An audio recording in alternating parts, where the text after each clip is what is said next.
Poppy Playtime Chapter 5, latest and in my opinion, greatest installment in this franchise. I really wanted to make this video because this is my favorite horror game ever. See, it goes right above the 30% of Alien Isolation I've played. I just really love it. The game has flaws, yeah, but I feel the positives outweigh the negatives by a good amount, and I hope to show just that today. Enough talking though, let's get started with... Before the actual game, it begins with yet another tape, as is tradition. This one is for The Wrong Side Animals, which is another failed Playtime toy line. However, instead of it keeping a relatively innocent facade until about halfway through, it cuts the crap and gets straight into it with these incredible shots splicing there, the prototype experimenting on toys and turning them wrong side out. It doesn't hold back either. It shows everything. Bloody toy parts, the prototype actually ripping into the toys breathing and showing that they are alive, and so much more. It is, for lack of a better and more impactful term, horrifying.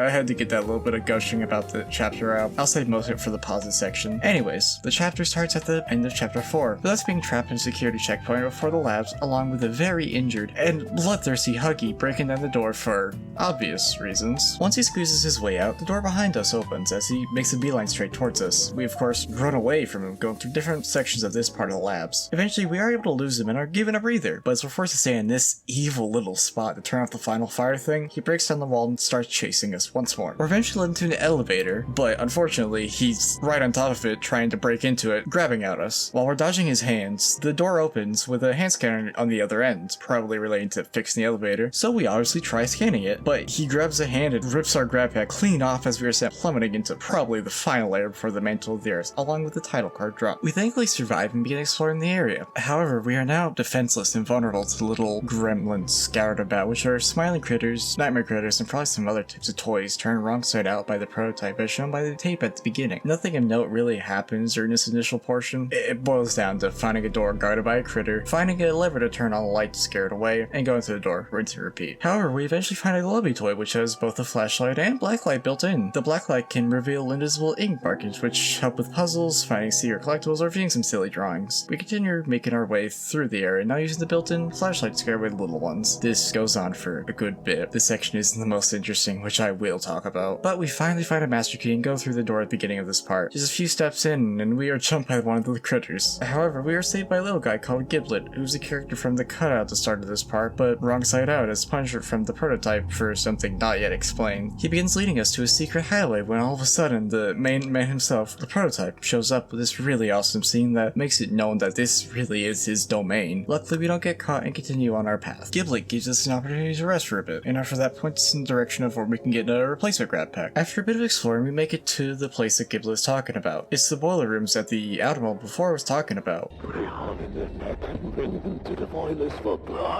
which has this bigger body Brawn in the center of it all. From what I can gather, Brawn eats his own food, which is then digested and eaten by the critters, which is why his insides are spilled all over the floor. He's munching on the grab pack that Giblet talked about, which we steal from him. We even get a brand new hand after this called the pressure hand. As the name implies, it builds up pressure on whatever object it's pressed upon. This can break objects like fence, or can transfer energy to something like these green hand things, which in this case causes the crane it's attached to fly across the room. We continue onwards using our shiny new toy as needed, as well as some swinging sections mixed in, which I really love. We eventually come across the part of the labs where the early experiments took place to try and replicate Elliot Ludwig's original Poppy Gel using plants as test subject, causing them to grow human-like features. Quick side note, the yellow goop things, which I think is the Poppy Gel used for the early plant experiments, make really satisfying explosions with the pressure hand. Anyways, after a few more puzzles, we meet back up with Giblet, who's brought us some help in the form of the third member of the Wookiee trio, Chum Chompkins. We're now tasked with finding data relating to the prototype after some back and forth. Giblet and Chum go off on their own after this, for reasons I don't know why they didn't help us either, but Anywho, after a few puzzles, we find just that in the form of documents talking about this Negaton compound gel, which neutralizes or severely hinders the effects of Poppy Gel. Along with it, we find these magnetic cuffs that allow us to grapple onto these magnetic panels spread throughout this part of the facility. It's basically just a worse swing mechanic, I'm gonna be honest. Meeting back up with Giblet and Chum after a bit, we hand him the documents and he informs us that we could find the actual formula recipe in IT as the prototype hid away for evident reasons. It's not all sunshine and rainbows, however, as the man of the hour shows up yet again. Quick warning for people who don't like the inside of mouth or stomachs, as that's what happens. Chum hides this away in his stomach because it's probably the easy solution, and the prototype talks with him. It's revealed that Huggy isn't actually working with him. Instead, he's trying to kill him, as Huggy's essentially gone rogue. Chum is then tasked with repairing the security system, meaning we're off on our own yet again, as Gibble didn't come back after Chum spat us out, which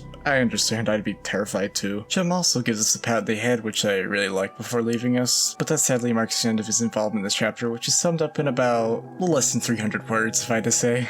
Further in, we're now in the place where the orphans were kept for conditioning to become toys, as well as training for the toyified ones. We also find the final new hand of this chapter, called the conductive hand, which is basically a souped up green hand, as on top of it holding electricity, can now hold fire and ice. The fire acts like the flare hand, with it burning flammable objects such as these bows, and the ice hand freezes stuff like the poppy gel, which can then be broken with the pressure hand. After that, we are tasked with finding 2 memory files to play in this memory machine thing to get a code so that we may progress further. To open some doors that we need to go through, we power on these projectors, which not only open them, but plays creepy conditioning videos. They are for brainwashing the orphan to becoming comfortable with the idea of being a toy, as well as erasing the child's whole identity. This is to make the process easier for the scientist, I believe. The person in the videos who's doing the brainwashing is named Gracie Green. We'll see much more of her very soon. Anywho, after some more really cool puzzles, we gather the 2 missing files and plug them in the machine. Going inside of it and turning it on, we can now live through the memories of Huggy Wuggy going through training. The first one takes place right after he gets all toyified, with Gracie telling us to sort the different shapes in the different boxes. If we mess up, we receive a controlled shock. However, after a few minutes of this, Huggy starts to get angry. Gracie tries to calm him down, but we're booted out of this one before we can see what happened after. On to the next one, which I think takes place just after the first memory. It's this dancing game for Huggy and a few critters where you shuffle back and forth and maybe even side to side if you're feeling up to it while staying in the light. I'm not sure what happens if you don't do this, but I'm too lazy to check, so let's say more control shocks. After a minute or so, one of the critters begins to lose it. Gracie notices this and instructs us to drop the little guy in something called the bad toy box, as they've lost the game.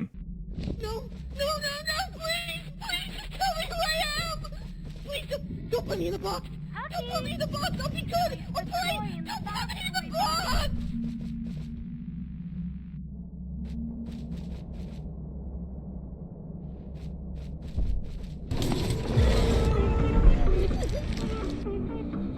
Turns out, the bad toy box is a meat grinder, which of course grinds up the toy. From what I can gather, they probably reuse body parts for the bad toys for new experiments as well as food for the other toys. With no time to process what we just did, the game continues on, as we're instructed to put more disobeyed critters in the box, with more taking their place. As it becomes too overwhelming, Huggy gets angry yet again. Gracie doesn't even try calming him down this time. Instead, opting to send in red smoke immediately to knock him out. This was probably the smarter decision. We're booted out once more, and we're now onto the final memory. It starts with Huggy being wheeled into another conditioning room by someone called Lewis. Another one of the Gracie tapes plays for some more brainwashing because of what Huggy did in the last memory. However, he isn't having any of this, so we smash the TV, break out of the constraints, and try grabbing that Lewis guy. He's able to escape into the hallway, so Huggy chases him, smashing through everything in his way, eventually cornering him and taking a nice bite out of him. With that, this brings it into the memories. Before we leave though, we have the option of going to the one door with the different doughy buttons. Entering the door that we saw in the third memory, we can go in and explore the whole area where Huggy was transported to. I don't have much to say on it right now, but I wanted to mention it for later on after this overview. Anyways, we can now enter the code from the machine to leave this part. Opening the door, we're greeted with a long dark hallway. After a few steps, the opposite door opens up with who else but Huggy coming through, initiating yet another awesome sequence. We go through some vents as well as some unfinished rooms and play areas for other orphans and toys. Our luck seems to run out though, as we end up breaking part of the vents, falling through into this much larger play section. Huggy falls through with us, ready to finally get his revenge, when one of the projectors starts playing the brainwashing tape with Kissy. He notices his wife and stares at the screen before realizing it isn't actually her and breaks through the wall. This begins the second part of the sequence, with him acting as a roaming enemy, all the while we're trying to power up the door to escape. Distract him, we can turn on these projectors, which causes him to make a beeline straight for it and break the wall after the tape is finished. Get out of here, we have to find 3 batteries to power up that door. One can be found through a wall that he breaks, one can be found by swinging up and dropping through a vent, and one can be found by going through a ventilation system which leads into a room. Once you drag all the batteries and fit them into their slots, the door opens and we leave Huggy behind. For now at least. Going through, we find ourselves in the location that Giblet had mentioned beforehand, Sweet Street. It's this really colorful yet barren place acts as a much bigger version of those diorama rooms we've seen before. To get through, we do some puzzles to power up this Huggy ice cream truck. See, told you see him again. While we're doing this, we get glimpses of this new character. I wonder who it could be. After crashing through these gates, we get to meet her. Her name is Lily Lovebright. She's this really energetic and psychotic character that views everyone as a toy due to her conditioning. However, unlike the toys beforehand, she's an adult who once was Gracie Green. She was turned to Lily by the other toys after the Hour of Joy using the unfinished bigger body experiment. She was then subjected to her own brainwashing tapes with the goal of completely transforming her like how she'd done with the toys before. Now she has no recollection of once being Gracie. Instead, she thinks she has always been Lily in a cruel yet just fate. She kidnaps us and takes us to her dollhouse, tells us we sound like a zero, which I'm not surprised by in the slightest. We've been down here for so long with all of these corpses. Informs us that we're gonna have a big tea party for the special guest, and sends us off to get some crumpets out of the oven in the basement. However, in the basement we see two familiar faces locked up, Poppy and Kissy. By the way, a couple things. Number one, I'm so happy Kissy is alive. She's incredible and wonderful and deserves nothing bad to happen to her. And number two, Poppy gets so much unwarranted hate for running away at the end of 4. She has so much trauma from everything. I don't blame her for not wanting to go back in the case for who knows how much longer. Anyways, we now have the goal of finding some way of breaking them out before the special guest arrives. But for now, we gather the crumpets and hand off to Lily. She then instructs us to find some other toys for the party. Going through some more really cool puzzles involving these trapdoor type things, we gather all 3 and Lily gives us one last thing to do, putting this recipe book back in the reading nook. Once we do this, the door behind the shelves opens up. Going through, we find some sort of play area and overhear Lily bullying Poppy and Kissy through her Globey. We also find a poster and burn it down, allowing us to proceed to the employee-only parts of the diorama. This gives us access to Lily's room, which she has both the key we need and her remains. She hears us though, so she begins looking for us while we make our way back to the basement for Poppy and Kissy. After a close call with her, we free the two and begin making our way out. Unfortunately, she catches us and makes us play a watered-down statues game. Essentially, go when she's humming, stop moving when she's not. We are able to almost escape to the attic, but she once again catches us. 2 for 2, huh? We're then seated at the dinner table with Poppy, Kissy, Lily, and the toys we collected, initiating a cutscene. I'd like to play this scene and a couple others because I simply am unable to do them justice by explaining them. With that being said, let this one begin.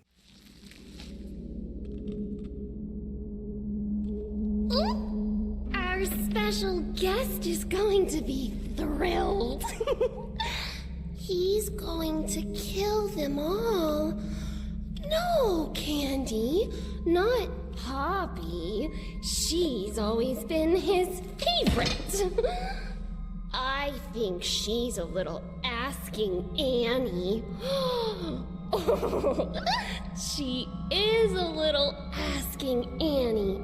Oh, please take me out of my case.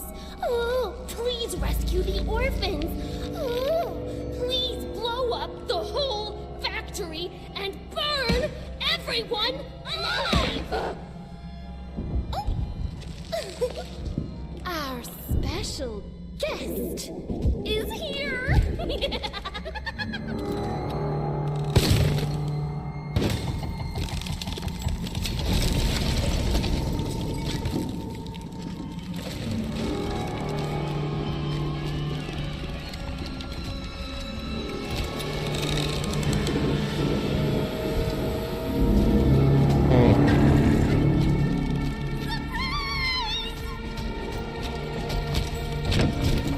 What did you do with them? Where are the orphans? Uh-oh, she doesn't know.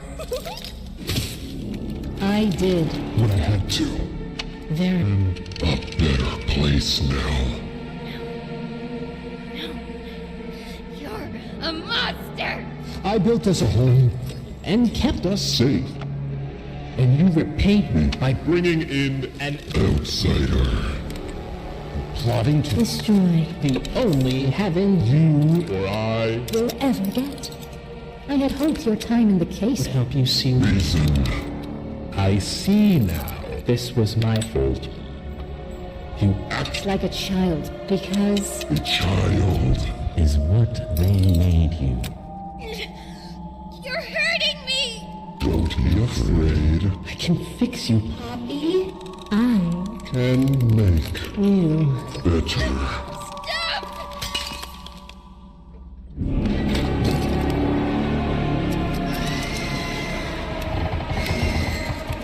And you, The outsider, butcher, they call you.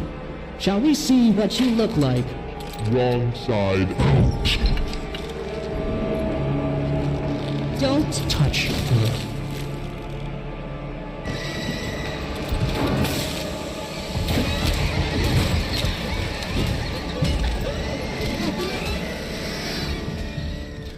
This shows his full design for the first time. The big bad of these games is actually him, the prototype. I have so much I want to say about him, which I'll leave for the appropriate section, but what I will say for now is this design and the new lore that we get for him are both magnificent. I love it. Anywho, as shown, Poppy's head got cracked open on accident and it appears as though she's gone limp. We try to run after Kissy and her, but Lily stops us and begins her final chase. We go through the dollhouse, the restricted parts of it, and eventually get outside on top of the clouds to grapple away. We reach a balcony for the employees, allowing us to use the pressure hand on the cloud she gets up on, sending her falling to her death, therefore ending both Lily Lovebirds and Gracie Green. At least like this. Going through the doors, we meet back up with Poppy, Kissy, and Giblet, who's been doing who knows what this entire time. Probably running away, which yeah, fair enough, but still. Poppy is thankfully alive, and we're able to get a good look at the damage done to her. There's muscle, flesh, and stuff being exposed by large cracks all around her face. I'm surprised she's alive, honestly. Luckily, however, Giblet informs us that the train to the server rooms is pretty close by, so, leaving the three there to catch up, we make our way to it. We're greeted by more of the labs, including this really pretty section where we're surrounded by poppy gel on all sides. It looks like a hallway in an aquarium. After some more puzzles, we find the grand stitchery where the scientists once did their experiments on the children. We also learn that the prototype is following us, as he probably figures that we'll be meeting back up with Poppy somewhere. Anyhow, after killing the poor animals that he was experimenting on, we advance on doing some puzzles along the way. We're just about to reach the station when Huggy, coming through the ceiling, smacks us into the glass, beating another chase. We run through the remaining parts before the station, and as we go through some gel with Kissing the train site, he grabs us. It seems though he's actually gonna kill us now, but right before he can, he notices Kissy as well.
Hug and Kissy finally meet, and it seems like Kissy's calmed him down, so we have some much more needed help.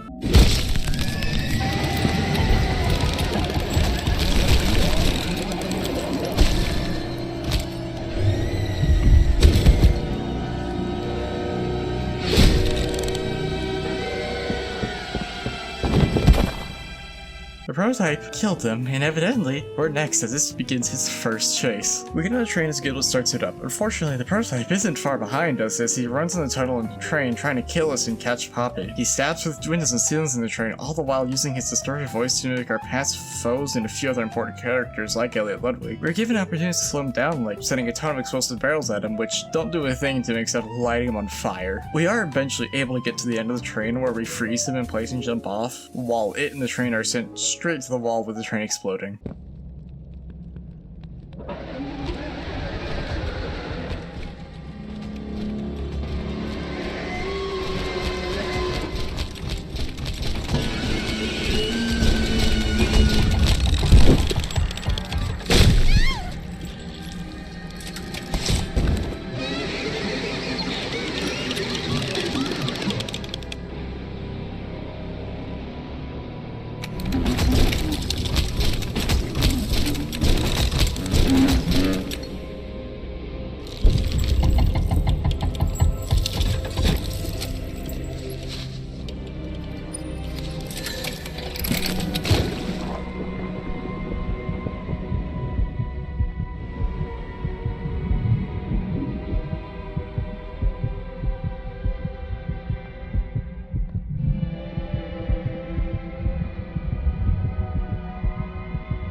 Prototype 1. He has Poppy, Kizzy's been killed, and we're dying. It's the end. However, just as we're about to die...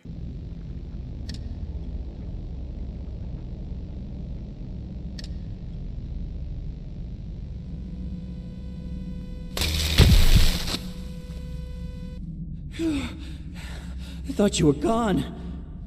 Gambit was able to pull us out in time and revive us with his taser. Our wound is also healed due to the poppy gel. Getting back up, we're left with only Giblet by our side now. We go into the server room and search the master backup file. We find it, and after overriding security protocols, it turns on.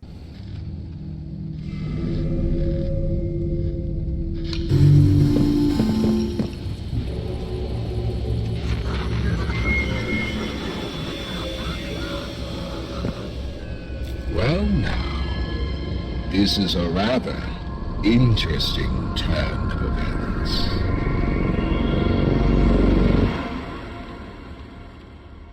I am so happy the Doctor is back. He was so underutilized in Chapter 4, and it also makes sense because he's like a file and stuff. However, we'll have to wait and see how that turns out, as this now marks the end of this incredible chapter and allows me to move on to the next segment of the video. Real quick, I should probably mention, I played the chapter fully twice, once on release day and once on patch 4, so my opinions and experiences will be based on that mostly. I know patch 5 is released, but I'm too lazy to talk about it, though what I will say is I like the new stuff. Now, no game is perfect, except for Silksong. I love Silksong. So, almost no game is perfect, including these chapters. I'd say the biggest flaw in 5 is how they handle parts of the environment, as the game is far too bright and clean during a good chunk of it. Now I will say I do have the gamma turned up a little further than it's supposed to be, and I have the graphics turned down for my PC's sake, but still my point stands, there's a bit of work to be done for it even with the intended graphics. The thing is though, there are parts of the environment that are so good, even with my settings, like the animal section mostly, the room where Huggy was kept during the third memory, the hallway leading to a second sequence, the whole train chase, etc. These all have great lighting, just the right amount of mess too. Now, I'm not saying to shroud the entire game in inky darkness to the point where you can't see, or make the room so messy that you can't tell what they're even supposed to be, but there needs to be a fine balance with it all to show how rundown this factory is to aid in creating a constant, unsettling atmosphere like in Chapter 3, you know? Also going off this point kind of, the first bit with the animals is pretty bland aside from the environment, which is a shame because there probably could have been some really cool puzzles and sequences that take advantage of the fact that we don't have our grab pack. But it doesn't. It's just finding a light, flicking it on, and repeating until we get the glow bee. I really do like the glow bee though, with the black light and all that, but it doesn't take advantage of the mechanic down here all that much. All in all, it's probably the weakest part of the chapter, though I will say the section has some great world building showing what happened to some of the punished toys. I also like how it's much slower paced, giving us time to really take everything in that we've done so far. It's not bad by any means, but it could have been better, and I do wish it was, because the ideas are there. On to the next point, being certain gameplay aspects. I really don't care for the magnetic cuffs, as I just feel like a worse swinging mechanic due to them being so stiff, slightly jank, and overall pretty unnecessary. I really can't think of any reason why it should be here not to swing things. Some puzzles are also a little dry in that certain ones don't tell you what solving the puzzle actually accomplishes until you do it. Some are explained very well what you're supposed to actually do, and the fact there's some unneeded waiting involved due to certain parts going on longer than they need to be, or something along those lines. It's not terrible by any means, this is like very few and far in between, but it's still there, and it probably takes an extra 20 minutes for all this combined, which is about 5% of the total chapter, give or take. It's not a lot in the grand scheme of things, but it'd be better without it. The two Lily Lovebird chases are also not the greatest. Her first one is just to water down statues from chapter 2, and the final one isn't as linear as it should be for a chase, making it a little easy to get lost in, especially that roof part. Not terrible or anything, in fact, both are pretty good, but I feel like there should have been more rubble to keep you on track or something like that, just add that little bit to make it great.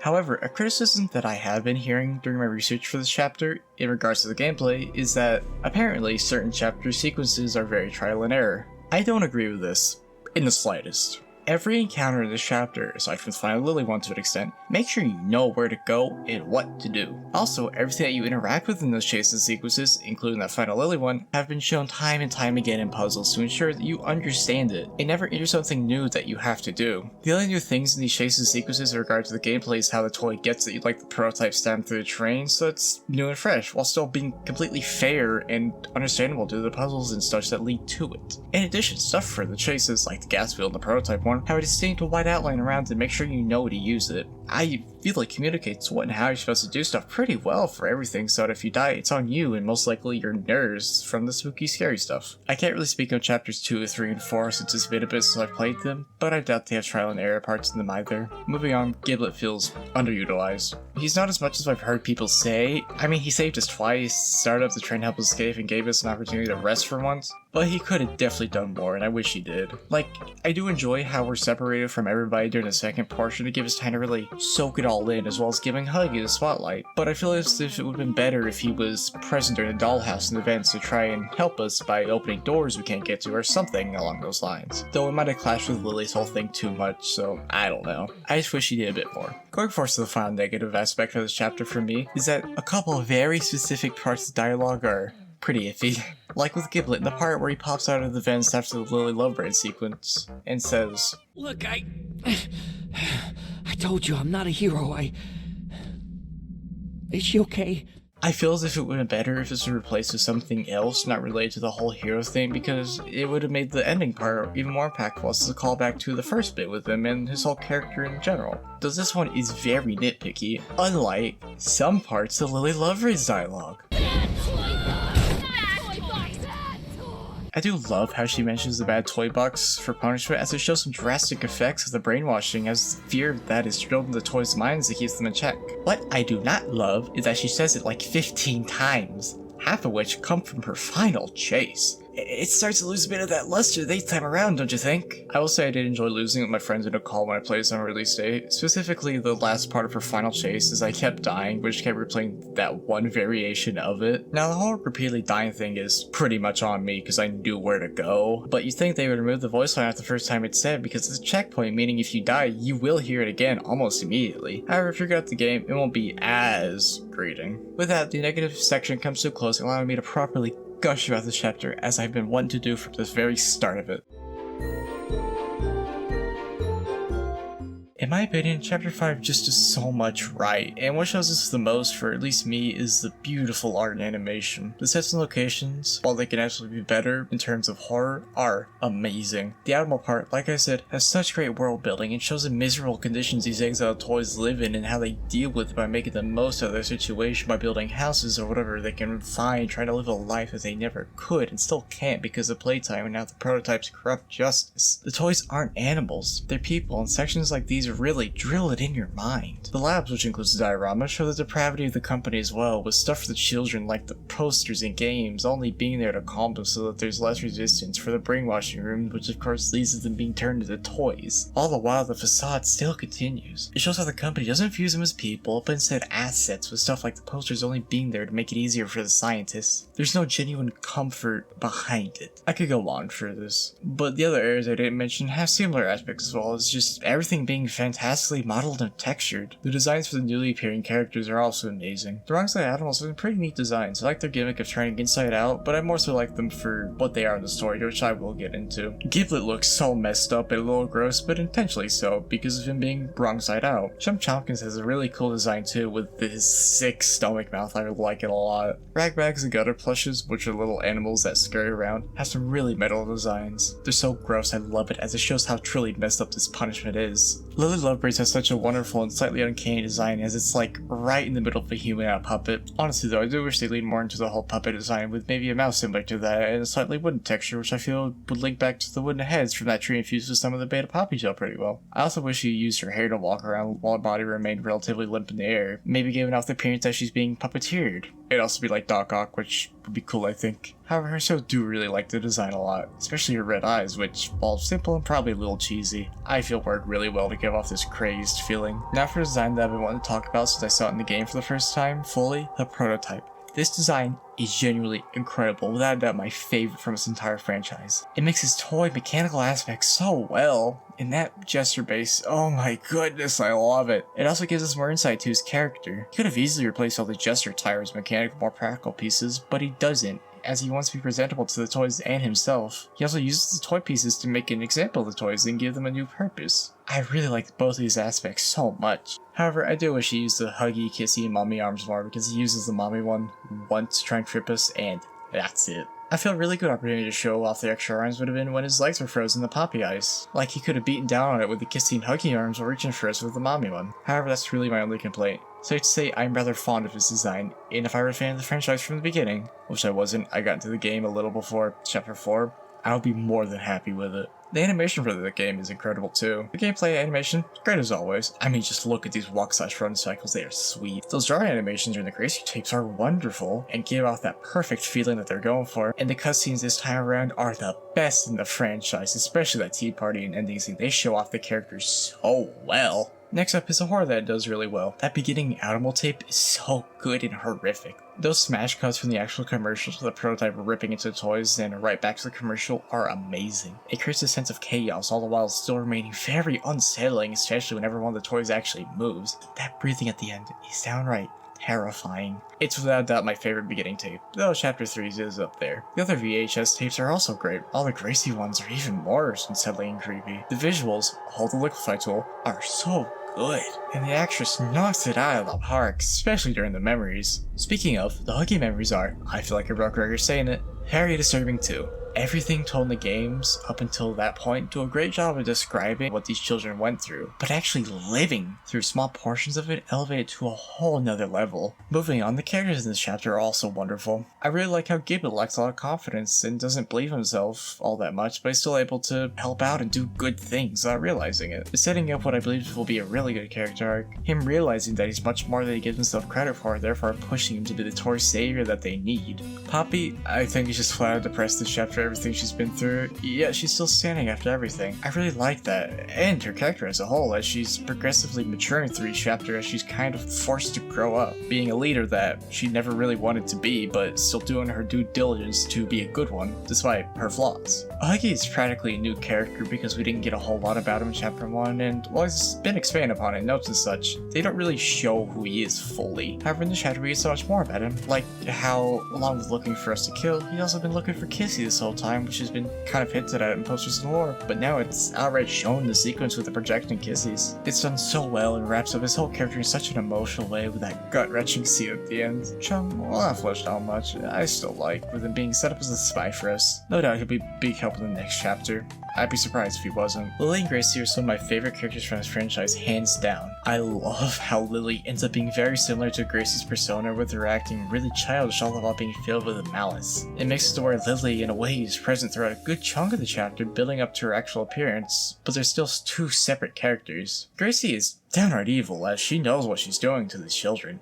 It's not a case like the prison guards where they think the toys are just manufactured animals. Gracie is fully aware of who they once were. Because of this, it makes the punishment of her being turned into a toy and brainwashed so just. But like the toys, she doesn't know who she was. Because like, Lily is not Gracie really. She's still being punished for what she did by being hated by the toys and isolated. It's a really well done moral conundrum. I think Gracie deserved what happened to her, but Lily doesn't. She's practically a whole new character, separate from Gracie and what she did. Yeah, she attacks us and kidnaps us, but that's because she's been isolated for so long and it broke her mentally and filled her with anger. I'm not saying like forgive her or anything, no, she did what she did, but understand why she did it, you know? It's also happened with the other toys. Lily's case just shows it off the best, I think. The animals, while not really characters, are still so good for what they are in the story. What I mean by this is how the prototype relates to them as they failed and were tossed aside to be forgotten just like him. So he makes them useful again by turning their gimmick into a torture method. It also shows how Playtime as a company was close to its end during the creation of the animals, as they didn't even get experiments made of them because they're so unsuccessful. I feel as if it also kind of represents where Chapter 5 takes place, with it being so close to the end, just like Playtime when they made those toys.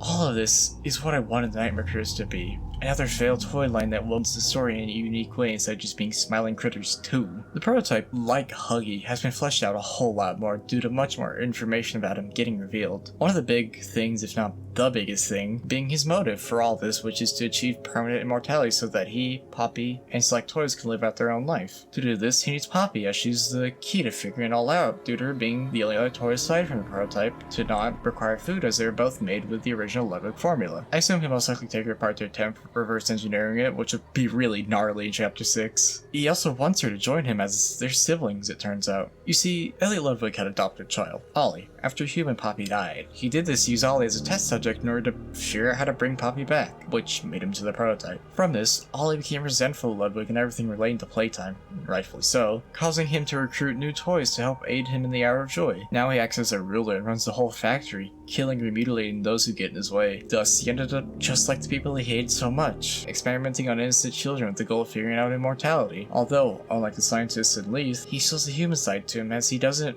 want to be alone, just like Ludwig. I find this just so good, and I am very excited to see where they take his character. Also, I love how it was so obvious that Ollie on the phone was a prototype, so that the reveal that he is actually Ollie hits so much harder, especially because of this line. Was there ever an Ollie? Yes, there was. But that was a very long time ago. He wasn't really playing an act. I mean, he was acting, yeah, but it was an act that he once lived through. He once was like it, you know? But he changed because of everything that happened. I like that a lot. Onwards, the gameplay in this chapter is great. The best it's ever been. The puzzles, while I do have my gripes, are really fun and challenging and have a good amount of variety. They incorporate every gameplay mechanic thus far super smoothly and build on top of the new mechanics. Speaking of the new stuff, the two new hands are really fun to use. I enjoy exploring stuff with the pressure hand. I am so happy we have the green hand back, but like, better. I absolutely love the new swinging things. They're so much fun. I really wish they were used more in the chapter instead of the magnetic things, which, like I said, I don't like much. The chases and sequences with the toys in this chapter are amazing. The Huggy chases are wonderful and scary, especially that first one with him constantly on our tail. Really shows how pissed off we made him. The two sequences with him are also really great, spooky. I especially really like the elevator one with him grabbing at us. I jumped a good bit the first time I played through that one. The Lily chases, while not my favorite, I still do really enjoy. Her first chase where everything glows in the dark is really cool, I like that. The prototypes chase, like everything with them, is my absolute favorite and what I consider to be the best chase in this whole series. First of all, it takes place on a train, which is amazing, I already love it. Second, it's terrifying, with him stabbing through the roof and windows, running after us, talking in all those voices, and just looming over us the entire time. Look at this image, look at it. Thirdly, it uses every single gameplay mechanic to put our skills to test after doing so many puzzles and chases with them. And the way everything is set up works harmoniously together. Also, we electrocute him, set him on fire, freeze him, and send him in the train, crashing into a wall, but none of it phases him. It only makes him look cooler with the cracks and burn marks, showing how much of a threat and menace this guy is. This chase is just phenomenal. 10 out of 10, no complaints. I've even gone back and played through it like 5 other times just because it's so sick. Going forward, the dialogue is great as always, aside from what I mentioned. It's just really well written and charming. Along with that, the voice acting is even better. Giblet is really great. Poppy is as always amazing, especially after her head got cracked. She sounds so hopeless. Lily Lovebirds and Gracie are superb. They both have really good mocking voices. Our prototype is excellent. All the actors included do such awesome jobs. I also find it funny that there's like 20 of them to make his distorted voice in the credits. Next up, the music in this chapter is wonderful. I even used it for most of the music in this video. There's some really ambient ones, some really intense ones, and very chaotic ones. I'll go ahead and play specific sections of some of my favorites.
This whole soundtrack just fits Poppy in Chapter 5 so well. I really like it a lot. Finally, the last positive I'd like to mention is the fact that there are just no bugs in the game, at least for my first 2 playthroughs. Now, this shouldn't be a big positive. A game should come out functional, but given Mob's track record, I really am impressed. And I feel as if it should be mentioned to show them that giving their developers more time to iron out the bugs to make the games the best that they can be is the good choice to make. With that, this wraps up the pauses section for this chapter, and boy, were there a lot.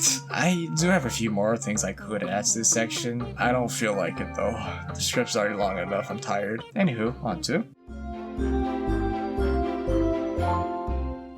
Most of what I'm going to be saying doesn't have a ton of evidence to back it up, more so than just my crackpot theories and predictions that I hope will happen. Starting off, I really hope Chapter 6 will be the last chapter of this mainline series. The fact that Chapter 5 wasn't the last one I feel is due to 4 just being a ton of filler and that we didn't end up seeing the prototype in it. No matter what, one chapter just isn't enough for him even if he's in like all of it. If he died in the same chapter he was fully revealed in, I think that'd just be really lame. The other antagonists, bar the Doctor, I feel like their story and character wrap up really well in just one chapter. The prototype though just has so much more to him, so I'm really happy that there's going to be more of him. With this in mind, I feel one more chapter would be perfect to cap it off in a nice and satisfying way, tying up all loose ends. If there were any more for this main series, then it'd be really stretching it, I feel. One chapter filler is good enough to help expand the world, i.e. 4. You don't need 2 or more, really. However, I do think it'd be really cool if they made Chapter 6 take place during the Hour of Joy to expand upon everything, and then have Chapter 7 be the last one. I would like that.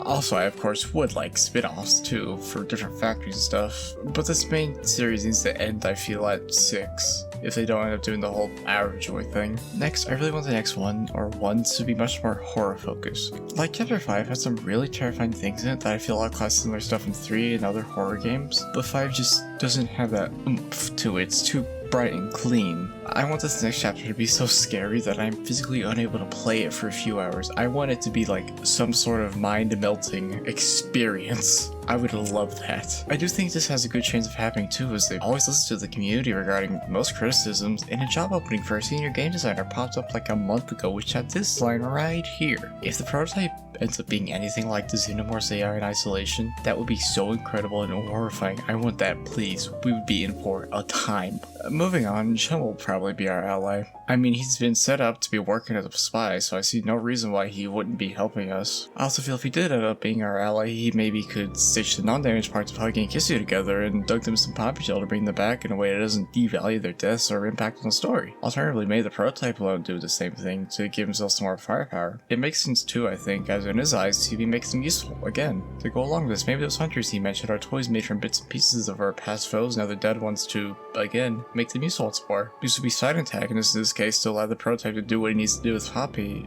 all while not crowding this chapter with characters as they wouldn't really have a character. They're just here to try and kill us, like Mr. Light. Speaking of, I feel there's a good chance Lily will be present, but in a different way. Like, she's dead, no doubt about it, she got crushed. But assume the cutout is foreshadowing, her corpse could be dragged around by her hair. This one I'm less fond of in comparison to the hunters, but it'd still be neat nonetheless, and I'd like it. But I think it'd be really funny if the Doctor ended up in our globy like potatoes. It'd give more opportunities for him to actually interact with us and like what happened with him in 4, though it's probably more likely to end up in the cameras like in that chapter. But I can hope. With that, this wraps up my little theory and prediction section. I really hope those first 2 I talked about, Chapter 6 being the end unless it's the Hour of Joy, and it being more horror focused, come true. I have faith in the mod though, so let's see what happens. Chapter 5 and Poppy as a whole are just good horror games. They're also good massacred horror games, but I don't like that term all too much because outside of the big 3 and a few others, the vast majority of the stuff to fall under the genre are certainly things that happen to exist. Could these chapters be better? Absolutely. But even the weakest parts of the franchise are mostly okay, and there are very few things that I would call outright bad. Besides, the positives outweigh them by a good amount, as they range from great to amazing. And I think it's pretty neat in telling of how much passion developers, artists, programmers, and everyone involved poured into these games. I'm very excited for the next and hopefully last chapter. Well, they don't end up doing the prequel in the main line, and I feel Mob will no doubt stick the landing. Thank you very much for watching this. I have never done this sort of thing, so I hope it turned out well. If I got anything wrong, please let me know. I did my best for this, but no doubt I slipped up a handful of times. I really would like to do more videos like this, especially one for Silksong since it's my favorite game ever. However, right now my creative juices have run out, so it's gonna be a good bit. I hope y'all have a great rest of your day. Thank you again.